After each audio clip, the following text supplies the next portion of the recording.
We're twinsies. Howdy folks, welcome to another edition of Tricks and Tips with Angler's Covey. Today I'm joined by Angler's Covey head guide Greg Blessing.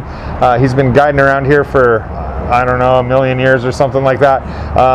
We're going to talk a little bit today about we're going to give you some tips on if you're just breaking that fly rod out of the closet for the season, on how to make sure you're good to go for the year.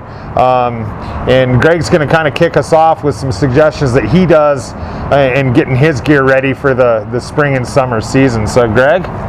Well, what I first do, John, is of course look at my reels and the lines on my reels, and if you haven't already washed them this winter, it's a good thing to go ahead and wash them up this spring. You know, take a little soapy water, rub out about 30 feet of your line, and rub it down, rinse it off, and then take a cloth and you can reel it back up by using it like this. You can also put the reel on a section, the butt section of your rod, and do it. I find that's a little easier because you can put your hand out in front of it and clean the line as you put it back in. And then go ahead and put some dressing on it, some kind of fly line dressing. We have it here at the shop.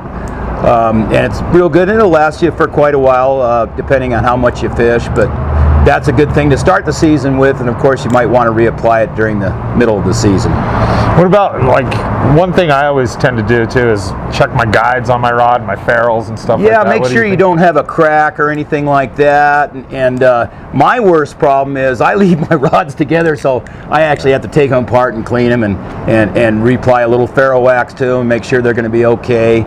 If you carry them up on your roof like I do, or put together, a lot of times they'll vibrate and you'll come loose, or you may develop some little cracks on the edges of your female ferrule, and that's a good thing to, well, you better send that back in, or you're gonna, first time you make a good cast, it's had it. Yeah, snap.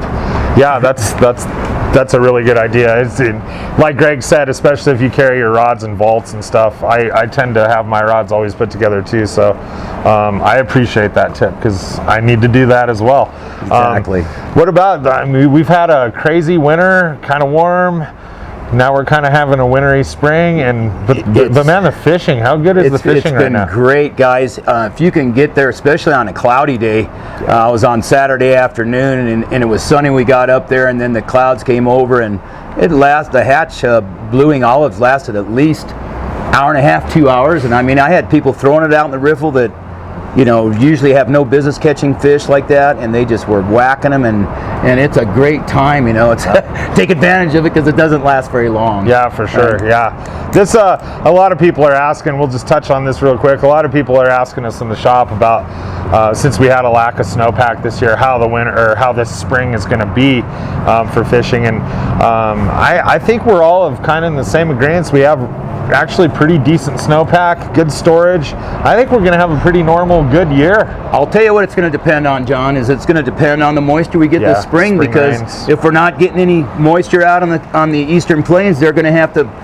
bucket water through to irrigate, so that's going to mean we're going to have higher water. But the good news is we got plenty of water to do that with. Yeah, it's true. So, that's a good problem to have. Yeah. So yeah, there you have it, folks.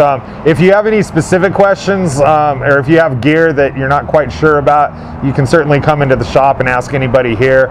If something looks funky, or you want to know how to clean your line or the dressing or whatever, we're happy to help you. So yeah, and until next time, we'll see you on the water.